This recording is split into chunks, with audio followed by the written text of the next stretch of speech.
Mummy कौन करचु? आज बिना रसुन रे गोटे कमला पाग करछि र। अच्छा देखो कौन पकईछु एटारे? एतरे पड़िछि जीरा गुंड, लंका गुंड, आ टिके चीनी भी पड़छि आ कंचा लंका। पागटा देखि खाइ कि देखिबो र।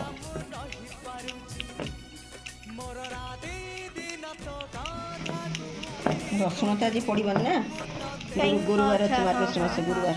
देख केते बढ़िया टेस्ट करी देखिबो केमति दे दो दो दिन आउ टिके दोनु ठीक है कुको खाइ खोया केमति लागु। आज हम देइचे पूरी आउ पपया आलुदम खाइ बड़ा लौच